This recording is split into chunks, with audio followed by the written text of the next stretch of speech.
Why has the human race been fighting each other for so long? The primary reason that people in groups become dysfunctional is because of a few powerful patterns of thought and belief that have become part of human consciousness over the past several thousand years. Remember that the human race is also a group on a planetary scale. There are three basic, fundamental limiting beliefs of humanity. 1. The belief that self-awareness is dependent on the physical body. 2. The belief in our unworthiness. And 3. The belief that there is not enough. These three patterns of thought are codependent. It is no wonder that mankind's traditional philosophies and religions show the individual human being struggling to reach a state of acceptability either to a higher power or to authority.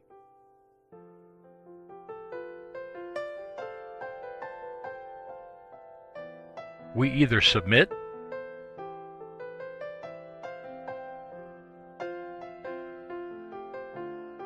or rebel against God, religion, or authority, which keeps us in subjugation.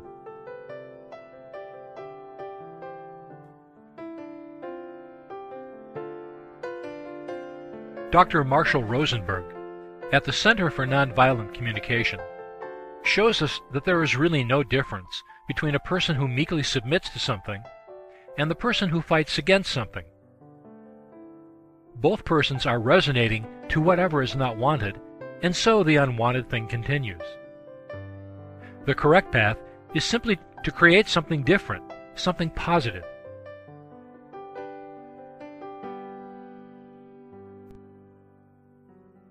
A person who understands themselves as a spiritual being naturally works for positive change, without fighting or resisting that which is unwanted.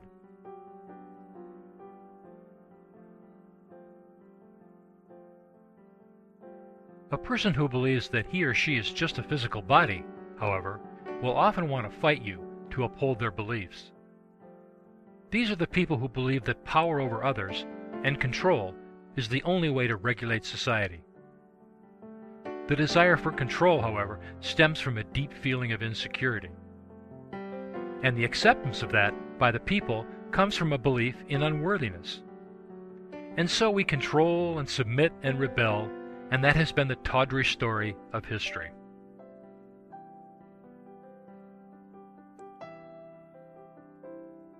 Unworthiness ultimately stems from a false belief that consciousness is dependent on the physical body. This is the big lie on planet Earth. We talked about this in the movie The Unity of Spirit and Matter.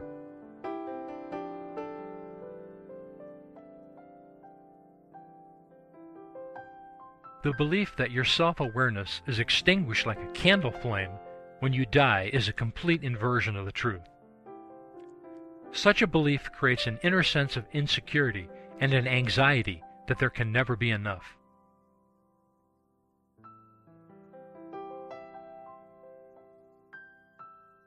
Unworthiness naturally leads to the idea of scarcity, because a person who feels unworthy believes that he or she must work hard to get their due in life. The other side of the same coin is the person who believes that others owe them.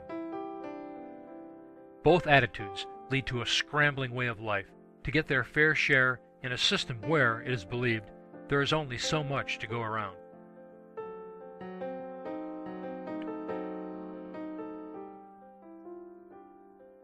Science, commerce, and politics are all based around these ideas.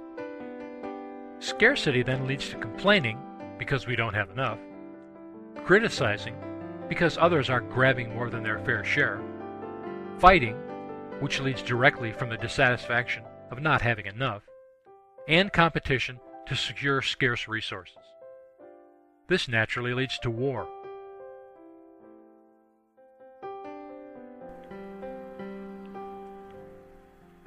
All of this appears to be natural law, but it is really just the result of limiting beliefs we have accepted as true.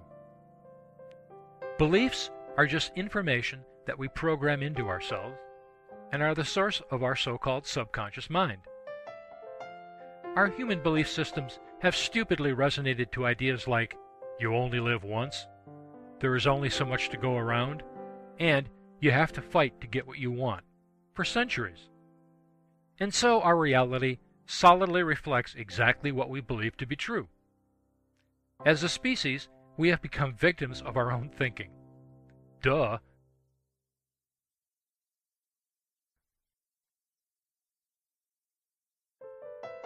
And, of course, all we have to do is look around to us to confirm that what we have created is the truth.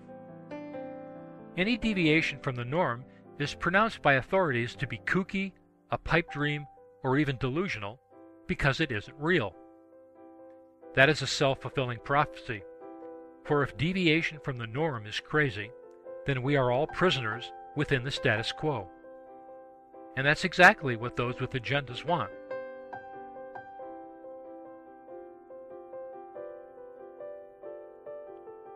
If you look at television for a couple of hours, you can see how these limiting beliefs are kept alive in the mass consciousness. TV and most mass media outlets are all about contention, emotional conflict, violence, greed, control, and domination.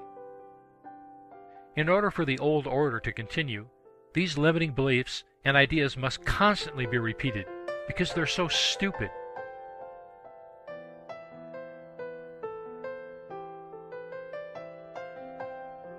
In propaganda and advertising, it is known that if you simply repeat over and over even the dumbest, contradictory, and most self-defeating ideas, you can make them acceptable.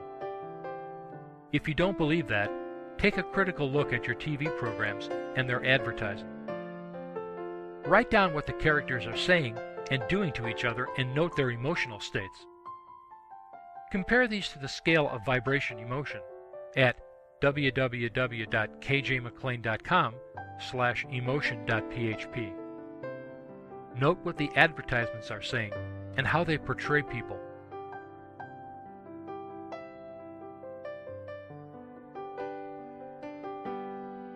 But propaganda and the repetition of stupid, inane ideas only works in adolescent societies, where people have no clue who they really are and are easily influenced. That is why it is so important to the old order to pooh-pooh spiritual ideas that inspire people to reach their greater potential.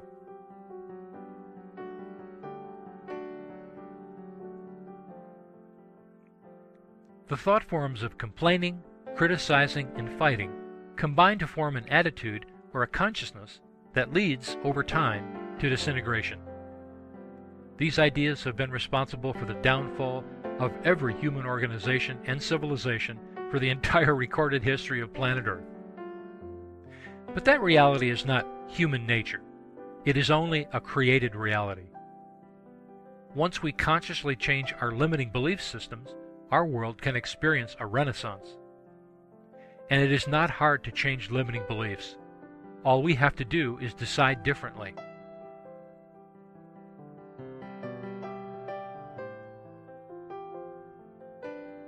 Are you tired of the same old crap on planet Earth?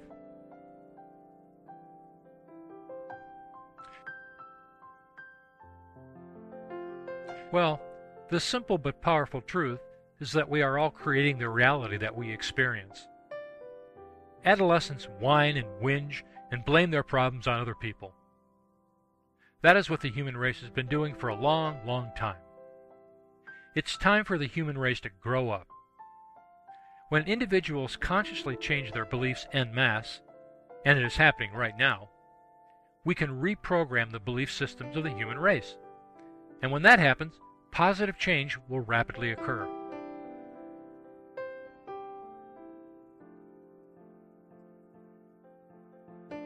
Getting rid of limiting beliefs isn't hard. All you have to do is decide on a new, positive direction. Soon the vibration of the old beliefs will fade away, and the new, creative thoughts will gain dominance. That is how it works in a vibrational universe.